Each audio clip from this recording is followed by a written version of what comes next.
मागील काही दिवसापासून वैजापूर, पैठण आणि कन्नड या भागामध्ये अतिवृष्टी सुरू आहे आणि येणारे पुढील काही 2-3 दिवस पुन्हा अजून अतिवृष्टीची संभावना वर्तवली जात आहे. मी आपल्या माध्यमाने सर्व नागरिकांना आवाहन करू इच्छितो की आपण येणाऱ्या 2-3 दिवस अतिशय जागरूक राहणं गरजेचं आहे.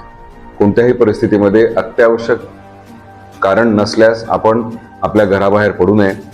विशेष करून मी विनंती करेन सर्व शेतमजूर शेतकऱ्यांना की आपले जे गुरढोरं आहेत त्यांना आपण मोकळे सोडावे, जेणेकरून गोठ्यामध्ये बांधल्यास त्यांना नंतर जर पाणी अचानकपणे वाढलं तर त्यांच्या जीवितास धोका होऊ शकतो.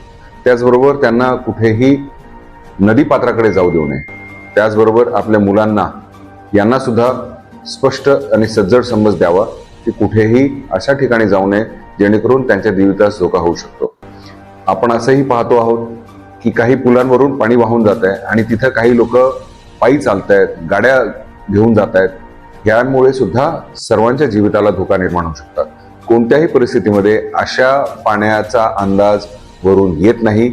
वरून जरी ते शांत वाटत असेल तरी आतला प्रवाह खूप मोठा असतो आणि अनेक वेळा अशा घटना घडल्यात की गाड्याच्या गाड्या वाहून गेलेल्या आहेत. त्यामुळे आपल्याला सर्वांना विनंती करतो की असं कोणतंही साहस करू नये जेणेकरून आपल्यामुळे अनेक इतर लोकांचे सुद्धा जीव धोक्यात जाईल.